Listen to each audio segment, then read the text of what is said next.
Great honor to speak here today at the International Youth Day. And this, if you could go to the next slide for the first one. Um, and this means a lot as on campus, I serve as an assistant chair for Model United Nations at Michigan State's campus. And this is a clear way to see how students, there's both the middle school sector and the high school, and just to see how students are faced with the catalyst of ideas and how, especially really important in this conversation about the youth and getting to see how they can be placed with inner dialogue and diplomacy at such a young age and can create the grounds for change. And this directly mirrors the International Youth Day's mission to create global attention and influence young people to be the change, and additionally for us to empower the youth to address concerns and encourage their participation in creating an inclusive and sustainable communities globally for a more mutual and cosmopolitan world for all. And while these origins date back to 1999 on August 12th, it doesn't always have to be every August 12th. It can be every day of the year. And this is a great opportunity to speak for. And then the first slide, if possible. Thank you. So now that takes me to my presentation. So thank you. When you think of refugees, non-native English speakers, or individuals from unfamiliar cultures, what comes to mind? What words, images, or assumptions surface in your thoughts? Now, ask yourself, where do these ideas come from? Are they shaped by personal experiences, or are they shaped by media narratives and societal assumptions?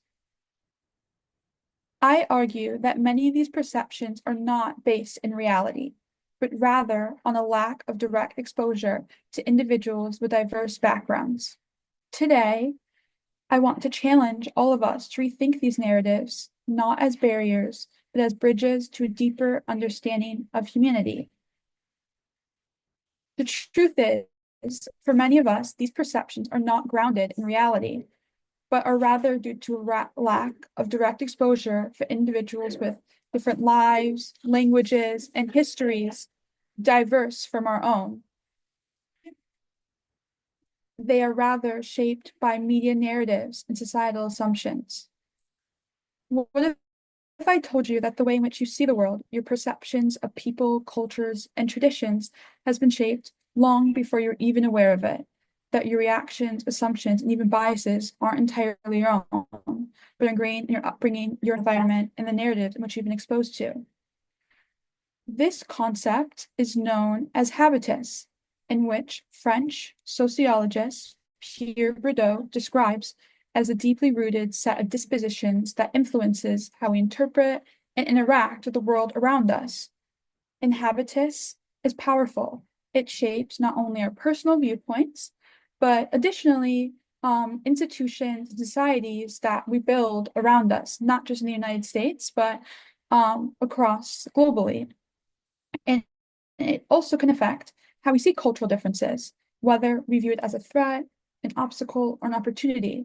But it's important to know, and especially today, that habitus is not permanent. It is powerful, and we can change it, rewire it, and redefine through exposure and dialogue. And this is pertinent to me as a first-generation Iraqi American with refugee heritage from my father's side. And I've experienced firsthand the power of assumptions. And there were times I hesitated to share my background, and many others I know have felt the same, afraid what people might reduce me to a stereotype rather than see me as a multifaceted individual. And I remember moments growing up where I would pause before telling someone where my family was from, anticipating reactions, although sometimes curiosity, they often misunderstandings or hesitations. And it's important to note that this wasn't quite unique to me. I felt many others who have found the same and who have found themselves defined by others before they had a chance to define and introduce themselves. And now, take for example, tutors working with non-native English speakers. Do they assume that the language barrier means an intellectual deficit? Do they unconsciously simplify their words? Understanding is a struggle. Or consider how refugees are framed in political discourse. Are they seen as burdens, individuals who need help, rather than individuals who contribute? How often do we hear stories of resilience, creativity, and innovation within these communities? And this is powerful for me as an ESL tutor for food staff at Michigan State, along a cohort of other individuals here at Michigan State. I have had the privilege of witnessing firsthand how dialogue can transcend cultural barriers. And for instance, I had one student throughout the she was from Sudanese heritage, and her name was Lul. And while she was a Case Hall food staff worker, and she was much older than I was, we were able to create such a thick bond that we still text and message on WhatsApp.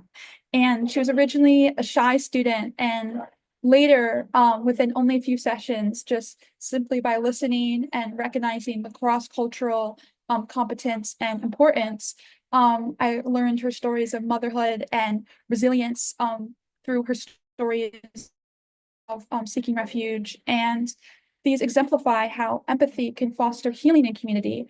And just casual, I shared places for her to buy shoes for Eid, and she even was so kind and gifted me some of her cultural scarves and shared words in her language. And these actions, interactions, although simple and in a ways daily and maybe not that important, and that's actually perfect because they just show the casual nature of listening to voices outside the mainstream is vital, not only for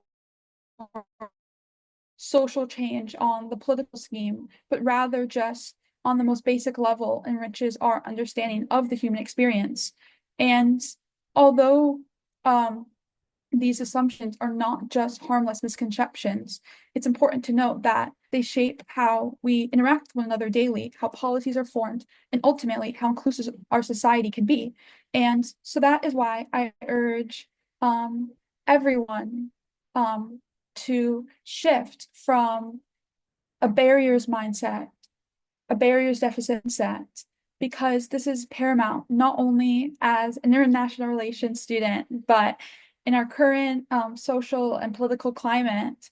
And for on, that preconceived notions serve as silent barriers in education, employment, and policymaking. And to note a few in which refugees are often seen as through just a monolithic deficit-based lens as individuals who lack resources and knowledge, and English as second learners are often seen as struggling rather than adapting and excelling as their multilanguage learners. And individuals from unfamiliar cultures from our own can be perceived as outsiders rather than part of the rich diversity that can help strengthen society. And so with this being said, this mindset that lacks and rather limits opportunities and puts individuals in boxes creates walls between communities.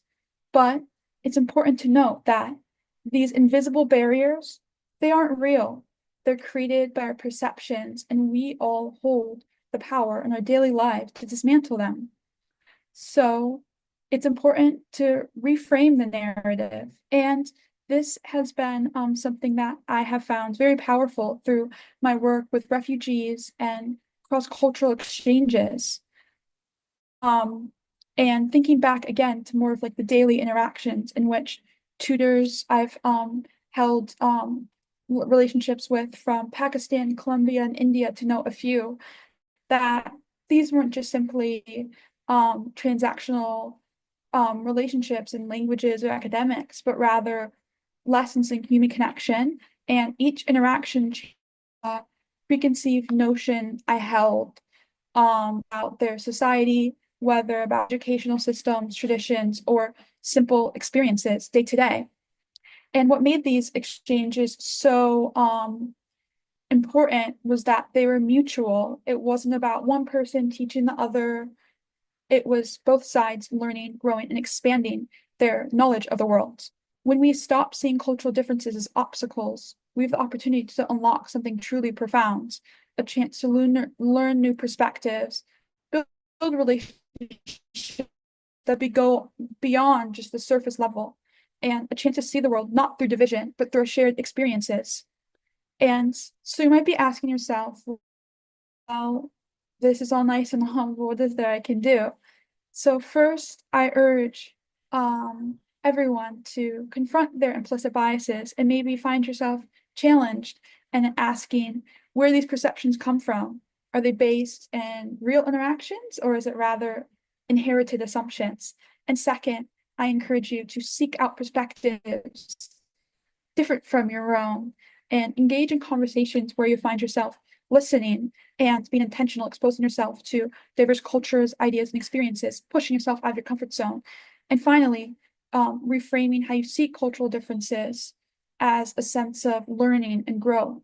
Because in the end, cultural differences don't divide us, but our unwillingness to understand them does.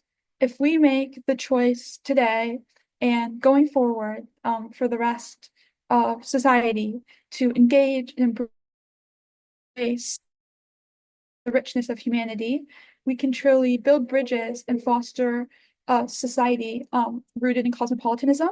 And this can create a more inclusive and unified world, which is very vital, especially within regards to the United Nations Sustainable Development Goals, recognizing young people not waiting for change, but rather being the sole drivers, creating the change that is dire, not waiting for a crisis to occur, but rather being the change that they hope to see in society today.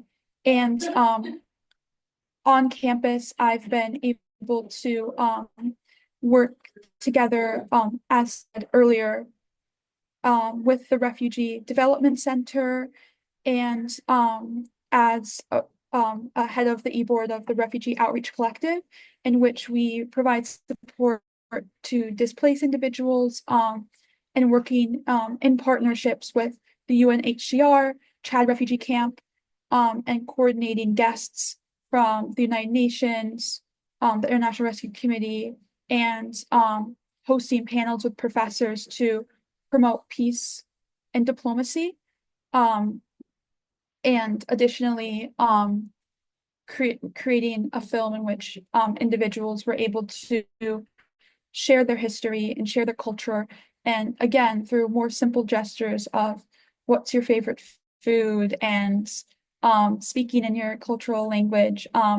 And this was just built upon daily interactions I had held, reaching out to what once were tutors, showing me through their dynamics, through their friends and their inner network. So thank you so much. I guess the last slide with the hands.